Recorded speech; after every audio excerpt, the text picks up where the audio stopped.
I'm Margaret Brennan in Washington, and this week on Face the Nation, anti-ICE protests spread nationwide, and the Trump administration struggles to deal with exploding tensions around the world. What do we want? ICE now! When do we want it? Now!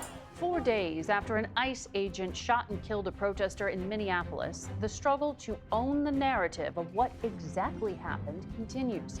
And scrutiny over the use of force by ICE as part of the Trump administration's deportation process intensifies.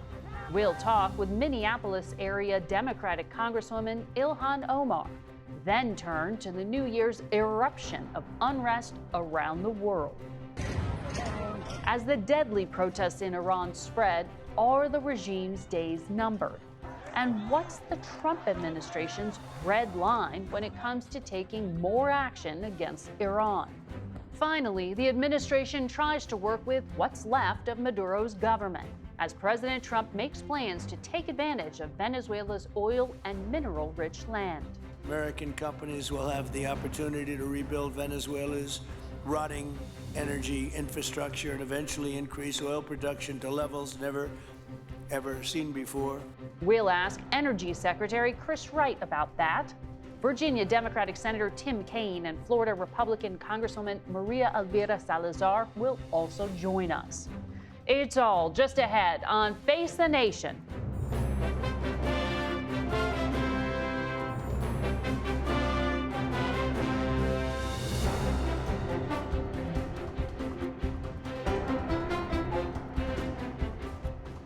Good morning and welcome to Face the Nation. On this second Sunday of the new year, we begin in Minneapolis, which now has the largest concentration of DHS federal agents in an American city in recent years. We begin with Homeland Security correspondent Nicole Skanga in Minneapolis. This weekend, tens of thousands took to the streets in anti-ICE demonstrations nationwide.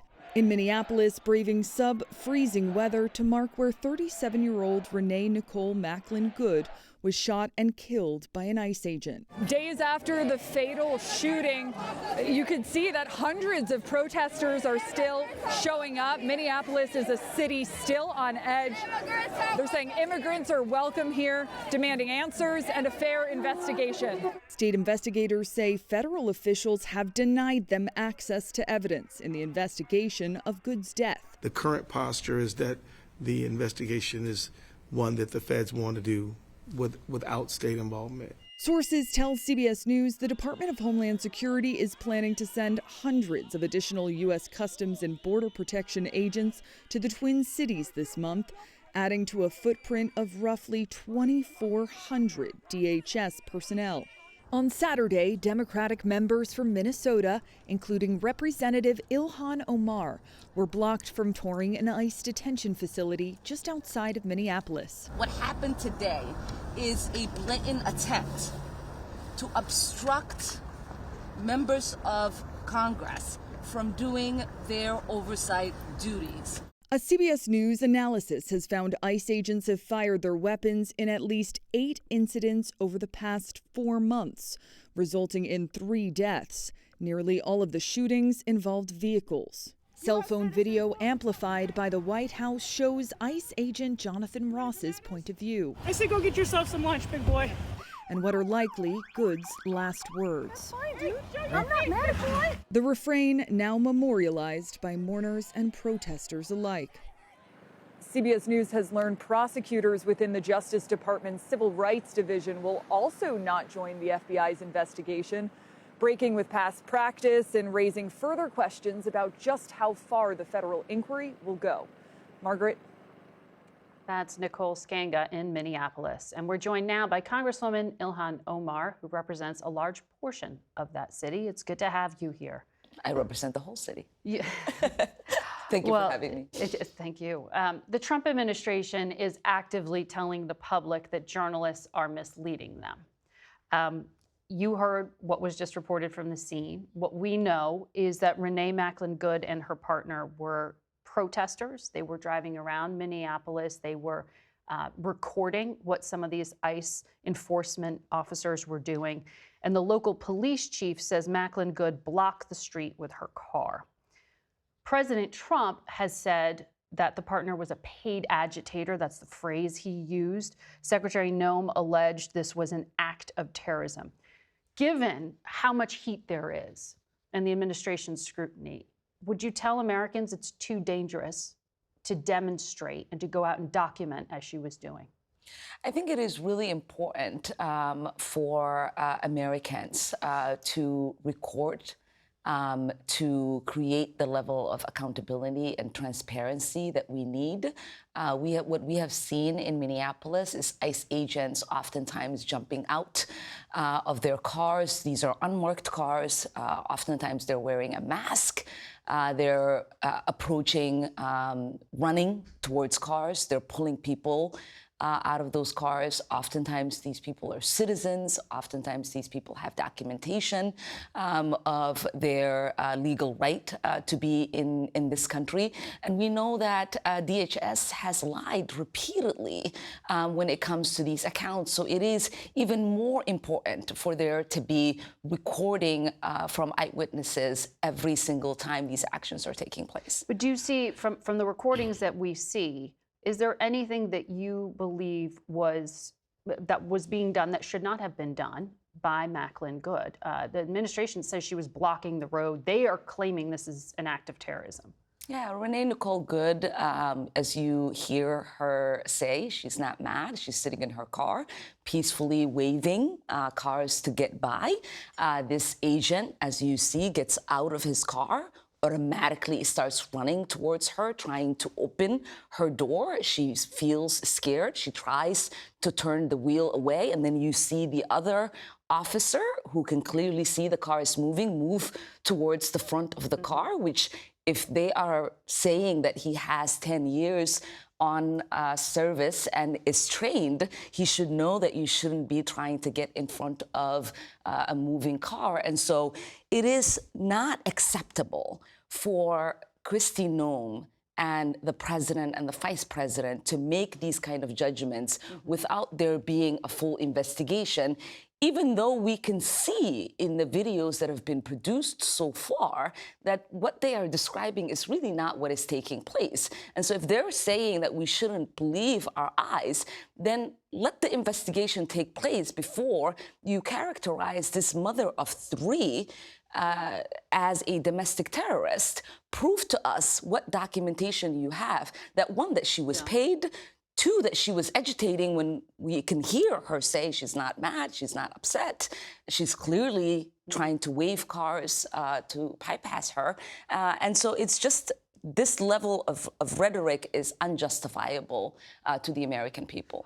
Just quickly on that, you said accountability, and it's important for people to document what's happening. I just want to be abundantly clear, because the administration says that their officers are being stalked and harassed. When you say accountability, you are only describing recording like she was doing? Yeah, I think it is fair for citizens to document what law enforcement is doing in their communities. Against some of these agents as well. Well, there's also been violence against residents in Minneapolis.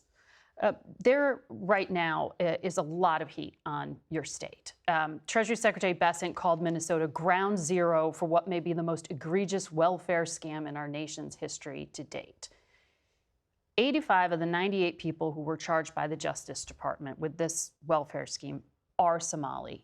And you know this, the Treasury Secretary is probing whether any of the money was somehow funneled outside the country. He actually issued new standards. He's going to make it make someone disclose if they receive public assistance when they try to wire money out of the country, and he's lowered the bar for suspicious activity. What is the practical impact of doing that in the community? It's just creating fear. What they are doing is creating confusion, chaos, trying to intimidate people from being able to exercise their regular, normal activities that they would. There is no justification in any of the things that they say. The 87 people that you've described as being investigated, many of them adjudicated, all happened under the Biden administration. There is no justification for this search. We know that ICE has the ability to conduct raids. There is no reason to have over 2,000 people coming in to our city and creating the level of terror that they have created. Well, the administration argues that they have to do it because the state failed to, right?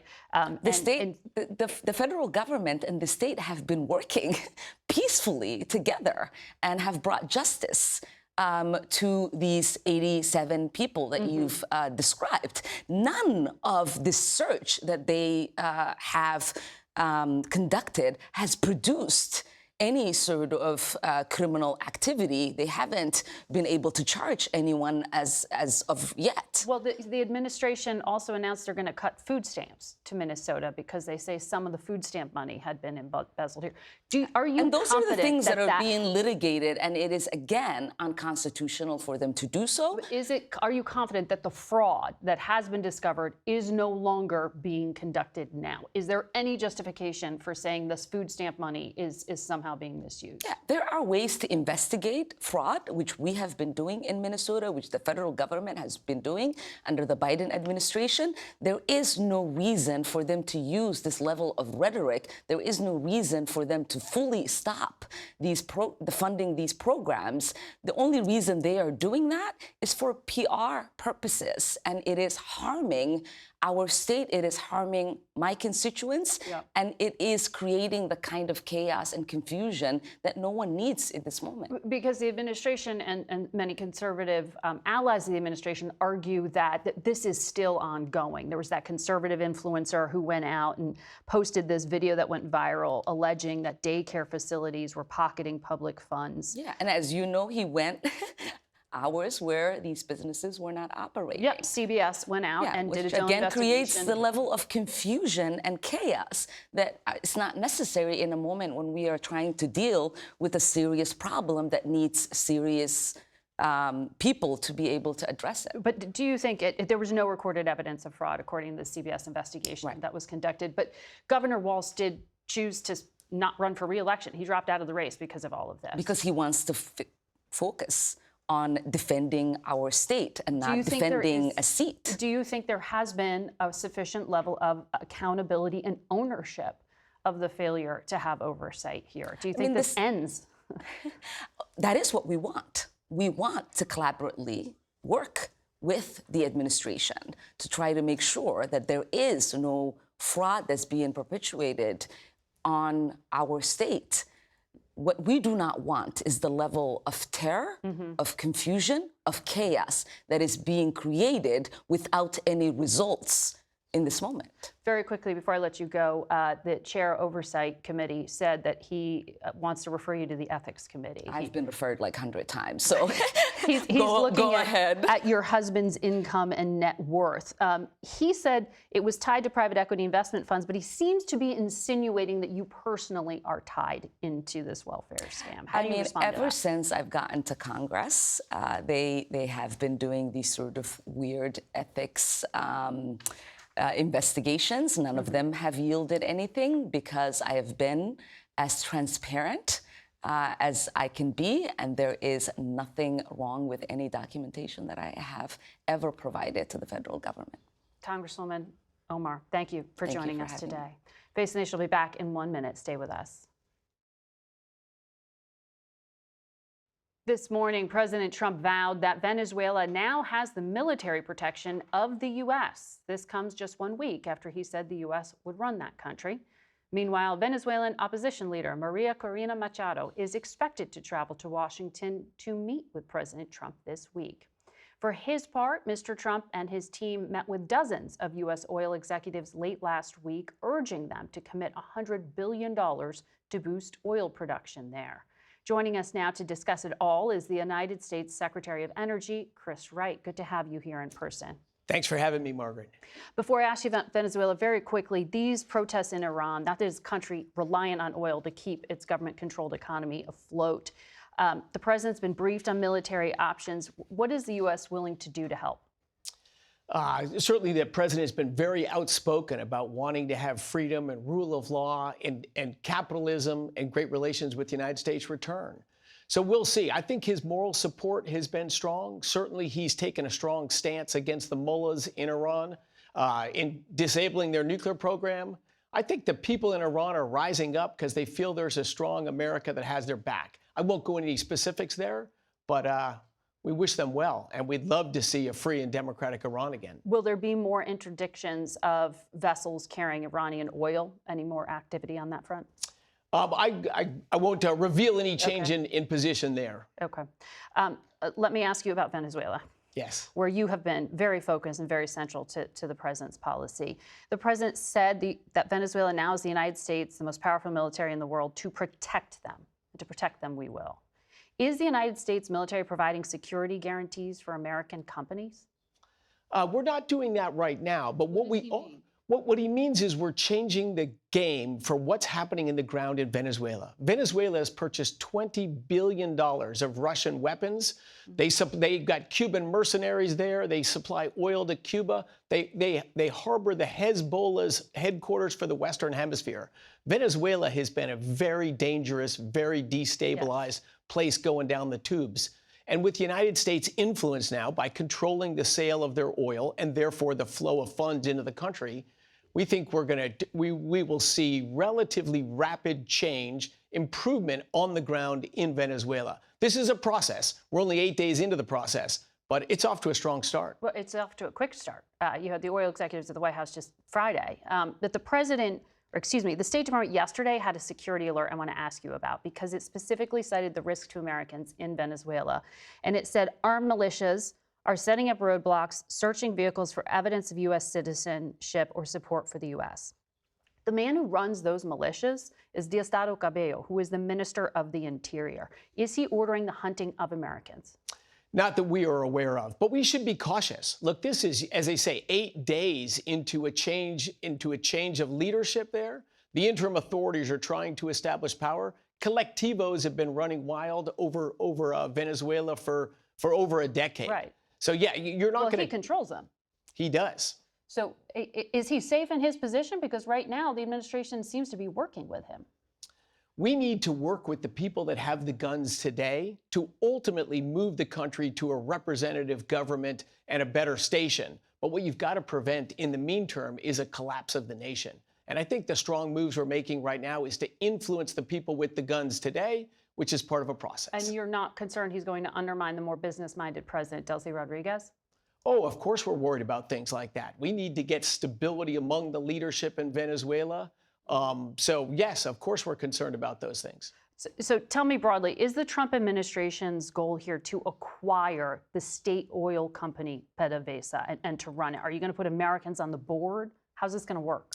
Well, again, it's a process. The first thing to do is to reduce the damage to the United States, the inflow of guns and criminals and immigrants and drugs into the United States, the destabilizing of a key part of the Western Hemisphere. We need to stop that. That's why we've entered into Venezuela. Certainly part of the way to improve Venezuela and to improve the Western Hemisphere and improve the lives of Americans is to get their very corrupt, 25 years in decline oil industry back going again. Does that mean the United States government's going to run it? The president says we're going to run the country. Are we running this as a American state-owned oil company, essentially? No. Today, we are running the sale of their crudes. You know, we have a quarantine around their ability to ship oil outside of Venezuela. All of that goes through American crude marketers, and then that crude goes out into the market. We collect those funds and bring them back to Venezuela to better the lives of Americans and Venezuelans.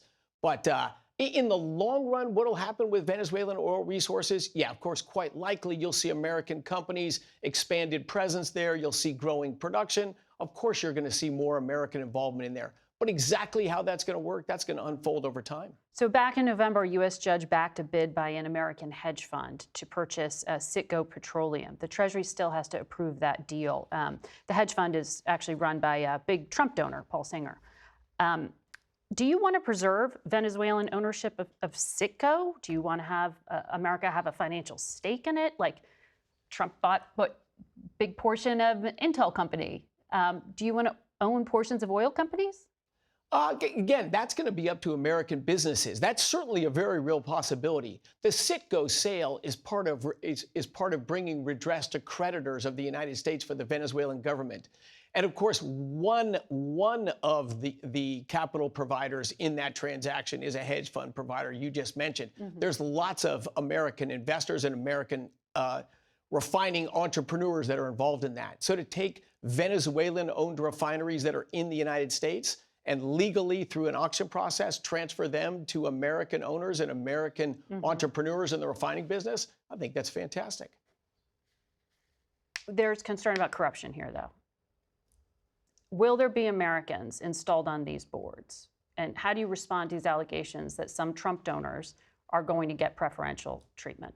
I can assure you that is absolutely not the case. Absolutely not the case. Think of what President Trump has done for the American oil and gas industry. He's driven down the price of oil. He's dramatically reduced the profit. There's an oversupply of oil, and now you're going to put more on the market. Exactly. That's not good. That's not good for American oil and gas companies. Because it makes it less profitable for them to actually go and invest in drill, baby, drill. Exactly. Democrats and President Biden are fantastic for American oil and gas companies because they try to restrict the supply to something that's essential to life, which only has one possible impact, which is to drive up prices and grow profitability.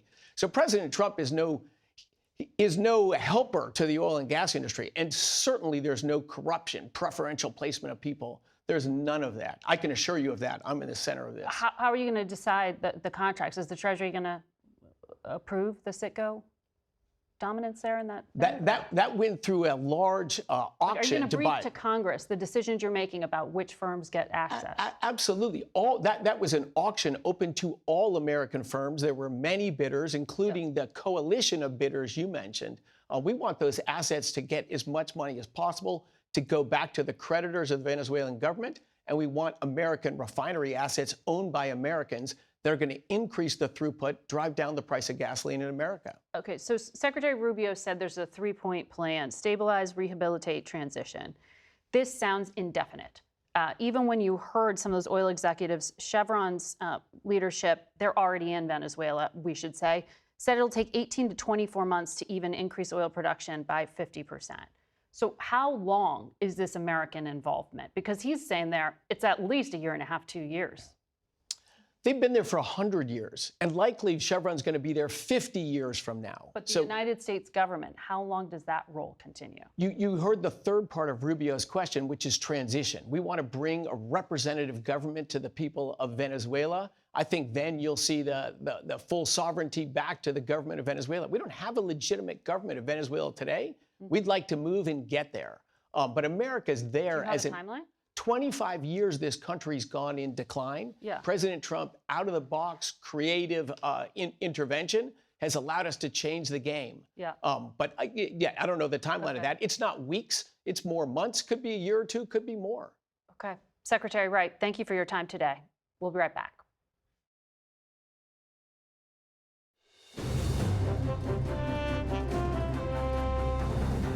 Welcome back to Face the Nation. We want to take note of something that President Trump told the New York Times last week as we move on to a discussion of the international challenges that the country faces. He was asked in a wide-ranging interview if there were any limits on his global powers. And Mr. Trump said, yeah, there is one thing, my own morality, my own mind. It's the only thing that can stop me. One test looming large at the moment is in Iran, where the death toll from violent protests is growing as the government intensifies its crackdown. And at this point, there is no alternative government standing by if this regime should fall. Imtiaz Tayyib has the latest reporting from London. They chant, "Death to the dictator," as unrest across Iran only intensifies and as the death toll rises. International rights groups say at least 190 demonstrators have been killed and more than 2,300 arrested as security forces continue to crack down hard. Cell phone videos show government buildings on fire and even a mosque. Scenes once unthinkable as symbols of the theocratic regime are targeted by protesters. These videos, verified by CBS News and other media outlets using satellite imaging, GPS codes, and sources on the ground, show anger that began over rising inflation and a collapsing currency has morphed into something more explosive, open defiance of the repressive state.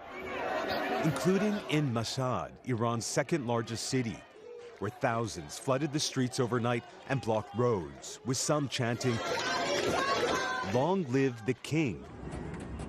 While in the capital, Tehran, this video shows a mass protester holding up a photo of Reza Pahlavi, the US-based son of Iran's last Shah, who was ousted in 1979. A divisive figure with no organized movement inside Iran. But for some protesters, Pahlavi has become shorthand for anything but the Islamic Republic. America has already lost the game. Iranian state TV has accused the U.S. of being behind the unrest and aired images of pro-government rallies. But scenes like this continue to tell a different story, as Iran's leadership only tightens its grip, including imposing a sweeping communications blackout that has seen the internet cut and international calls blocked. President Trump has warned Tehran against killing protesters. If they start killing people like they have in the past, we will get involved. We'll be hitting them very hard where it hurts. And that doesn't mean boots on the ground. As President Trump pledges to support the protesters, a senior U.S. official has confirmed to CBS News the president has been briefed on new options for military strikes in Iran. And in his first public remarks since the protests have intensified, Iran's President Masoud Pezeshkian accused the U.S. and Israel of, quote, sowing chaos and disorder by ordering what he described as riots. He also promised to address the economic crisis that triggered the unrest. The question now is whether Iranians believe him or whether it's already too late. Margaret. Imtiaz, I know you've been covering Iran for a long time, including on the ground.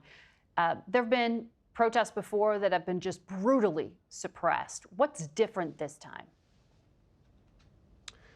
You know, Margaret, on the one hand, this feels very familiar, and on the other, it feels very different. Iran, as you've mentioned, has seen major uprisings before. The 2009 Green Movement, the 2019 fuel protests, and 2022's Women Life Freedom Movement.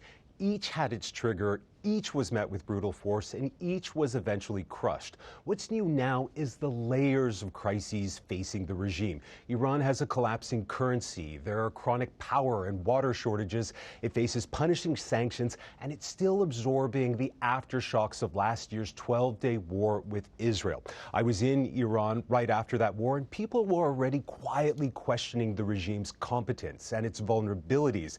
Now those vulnerabilities are loudly being tested in the streets. And there's another crucial difference here: symbolism. We've seen statues of the supreme leader set on fire, surveillance cameras ripped down, as well as chants for the monarchy. This is not nostalgia. This is a rejection of the Islamic Republic, and the danger for the leaders in Tehran is simple. Once the fear breaks, it's very hard to put back. Imtiaz Hayab will continue to track these protests. Thank you, Imtiaz. We go now to Richmond, Virginia, where we find Senator Tim Kaine, who has oversight in foreign relations and other key committees. Senator, we know the president has been briefed on military options, but our reporting is no decision made, no military assets put in place to execute anything yet. There aren't even any aircraft carriers in the Mideast region at this moment in time. Would you support military action? Margaret, U.S. military action in Iran would be a massive mistake.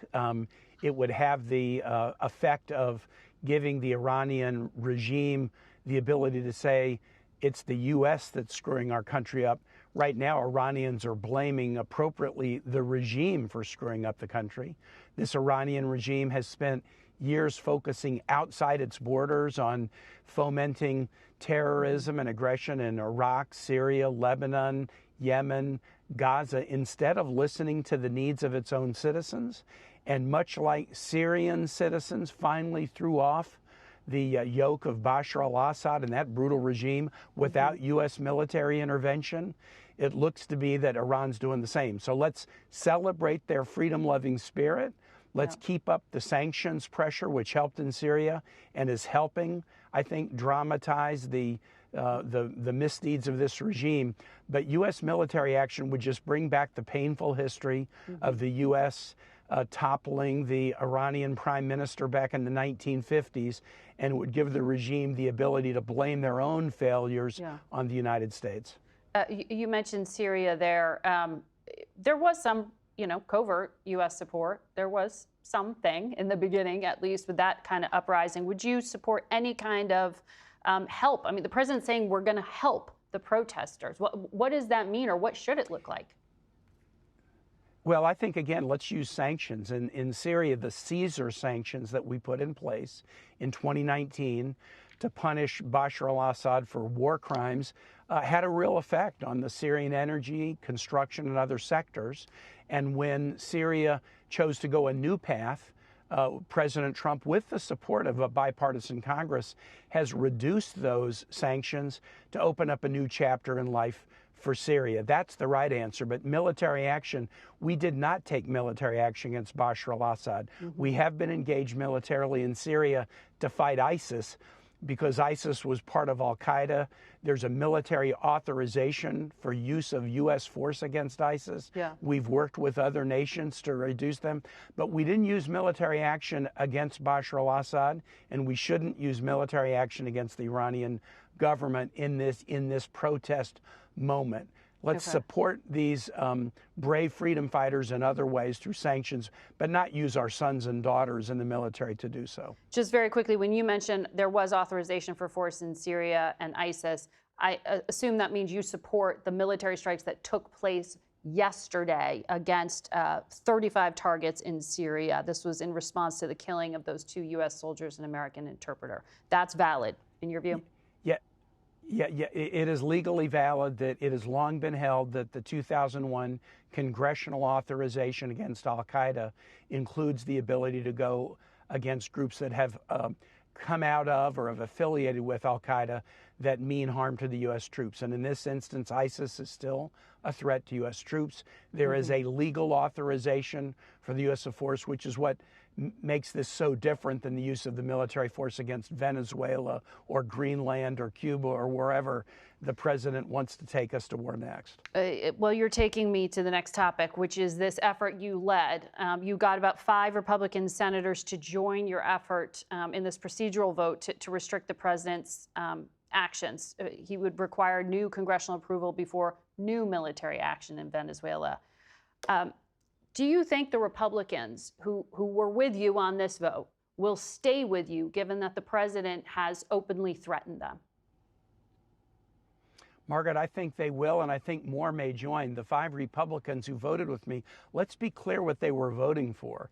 The Trump administration has waged war first against Venezuelan boats in international waters, then covert action in Venezuela, and now an attack on Venezuela to depose its leadership, to establish a new government that we chose, not that the Venezuelan people chose, to seize Venezuela's economy and even say we're going to set the terms of economic and political transition for the next few years. What my Republican colleagues voted for is let's get this out of the classified and put it before the American public and actually debate this use of the U.S. military on the floor of the United States Senate. 4 months into it, hundreds of Venezuelans dead, American troops injured. Let's finally debate this publicly. That's all they voted for. And the fact that the president is going against them just for wanting to have this debate before the public shows how nervous the president is about both his legal authority but also the wisdom of what he's doing. Yeah, he said publicly they should not be reelected because they issued this call for congressional review. You brought up Greenland. This is the territory that Denmark has broad governance over, Denmark being a NATO ally. World leaders take President Trump's remarks seriously. We take him seriously and literally. And to that point, Denmark's prime minister publicly warned that it would mean the end of the NATO alliance if he carries out what he said, which as recently as Friday, he said, I want to make a deal for Greenland the easy way, but if we don't do it the easy way, we are going to do it the hard way. Is there anything to stop the president from doing it, quote unquote, the hard way, which sounds like military force? Margaret, I think Congress will stop him, both Democrats and Republicans. This would be disastrous. It wouldn't just be America first. It wouldn't just be the end of NATO. It would be America alone. If we take our best allies, and Denmark has been an ally for a very long time, and we decide that we have the military ability to seize territory for them, you will see the United States, instead of being the world's chief diplomat and a leader in the world, you'll see the United States isolated as a pariah.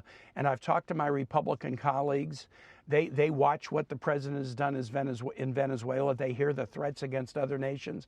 I can tell you this, we will force a vote in the Senate about no U.S. military action in Greenland or Denmark. If we need to, we will get overwhelming bipartisan support that this president is foolish to even suggest this. We're not going to do it the hard way, and we're not going to do it the easy way either. We're going to continue to work with Denmark as a sovereign nation that we're allied with, and we're not going to treat them as an adversary or as an enemy.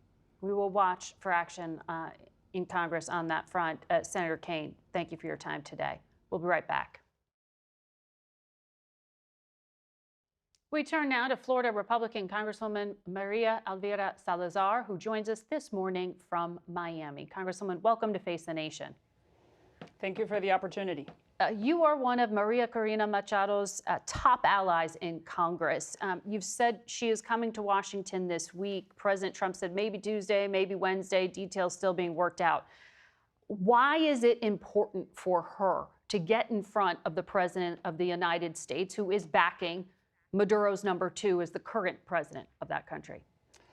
Okay, well, I don't think that the president is really backing anyone that is related to the Maduro regime, but concentrating on Maria Corina Machado, she earned it.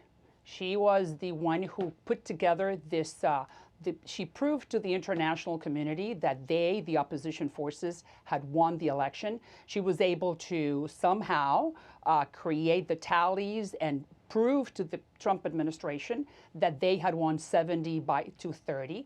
Remember that Maduro did not give her the opportunity to be the presidential nominee because he did not like her, because he knew that he was going to lose against her. So she has earned it, and I am sure that she will have a very good, long, solid conversation with the president. She knows the story better than anybody. I was in touch with her during the 16 months that she was hiding in a tunnel because the Maduro forces were looking for her to kill her. So she's earned it. So I think we are going to welcome her in Congress, and I'm sure that the President Trump is going to be highly, highly pleased with that meeting. You heard the Energy Secretary here say it could be years before we get to a transition. The president did say democracy is something he hopes for in Venezuela. Does that mean that she should go back, that the United States should guarantee Maria Corina Machado's security to return? I mean, how can the opposition go back for an election right now? Well, you know, she was planning to go. When we met in Oslo, when she received the Nobel Peace Prize, she was saying to everybody that she was ready to go back when on January 3rd, we took Maduro out. I love what Secretary Rubio is expressing and the plan that we have as a country of stabilize, recover, and transition. I think that if you think about it, the Trump administration is creating a blueprint, a new groundbreaking new model for foreign policy vis-a-vis the Western Hemisphere. Mm-hmm. So Maria Corina and the opposition forces fall in that planned layout that we have, that Rubio has created and Trump has blessed. So she is part of the transition. And I am sure that they will be able to reorganize themselves. She has hundreds of thousands of people in Caracas and in Venezuela that will help us to put together this electoral system. So I know that you support the Trump administration's policy, but Secretary of State Rubio really, really bristled when I asked him why they didn't arrest the Minister of the Interior, Diosdado Cabello, who remains in power. You have been very, very clear in your statements that you think the United States should arrest him. We went back and looked. CBS Miami's Jim DeFede reported in 2017 that Cabello had tried to assassinate Senator Rubio. Can you help people understand why perhaps people in Florida should be concerned, or other Americans, about this man remaining in control of security forces? Well, you know, I know that Diosdado is probably worse than Maduro and worse than Delcy. They're all Alibaba and the 40 Thieves. Let's make sure for your international audience that. But I am very reassured the fact that we have taken the oil and the resources away from them, that Diosdado Cabello, who is a thief, I repeat, does not want to fall into where Maduro has fallen into, and they will cooperate, and somehow, because we have created this new type of model, that they will work with us. They do not have their resources. Now they know that we're going to go into this recovery, and that somehow they are going to definitely participate and work with the American forces. They know better. And like I said, this is impressive what's happening, because we have not seen this before in the 250 years of history. And Diosdado, I repeat, is definitely someone who was indicted. And one of the sources, I have some sources that say that we were not able to locate him. But at this hour, I would say that everything is really falling into place. Well, he controls the prisons, and there are at least 5 Americans in those prisons. With Delcy. Delcy is the one who is really in charge of the secret police and the repressive apparatus, and Diosdado Cabello was in charge of the military, who was part of the Suns cartel along with Maduro. But do you know why the Trump administration isn't publicly demanding the release of the Americans that are being held? Listen, maybe we do not know some things that are happening, and Rubio said it the other day. I do understand, and I am sure Rubio knows the area very well, and he knows who the characters are. And we are definitely taking this with solid steps. We do not want to make any mistakes. And I am sure that the political prisoners will be coming out, and that we're not giving them, meaning Diosdado and Delcy, any type of leeway for them to really run the country. We will see, like it happened. It happened 2-3 weeks ago. Let's give them a little bit more time before we see more results. Very quickly, the president tweeted today, Cuba gets no more money, no more oil. The CIA assessment is that regime in Havana is not necessarily in peril, even though the president's saying they are. What are you hearing? Well, look, I represent the city of Miami, you know, the heart of the Cuban exile community. And those words are like magical. It's been 65 years, you know, Cuba is really a center of power for our enemies. Iran, Russia, China, and now I think they're getting the memo, and Cuba, it's hanging by a thread, I should say, because the threat that Cuba has represented to the United States has been immense. They have no water, they have no electricity, they have no food, they had nothing. So if you think that Maduro is weak, Cuba is even weaker, and now they do not have one drop of oil coming from Venezuela, so that could be the beginning of the end. Well, Mexico's stepping up and providing them some. We're going to have to watch what happens there next. Very big mistake from Madam Sheinbaum. All right. Thank you very much, Congresswoman. We'll be back in a moment. This past week marked 5 years since the January 6th attack on the Capitol. But honoring the first responders who protected the Capitol building that day from a pro-Trump mob has been neither quick nor easy. A law passed by Congress in 2022 required the architect of the Capitol to produce a plaque paying tribute to law enforcement and give it a permanent location on the Capitol's West Front within 1 year. Produce it, they did. Photos obtained by CBS News' Scott MacFarlane last year show the plaque itself. But more than 5 years later, the plaque has not found a permanent home on Capitol Hill.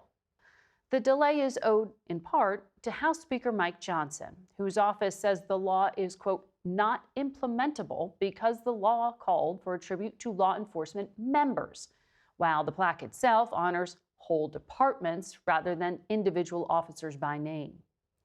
North Carolina Republican Senator Tom Tillis paid tribute to the actions of law enforcement on that day, calling it a wonderful stress test for democracy.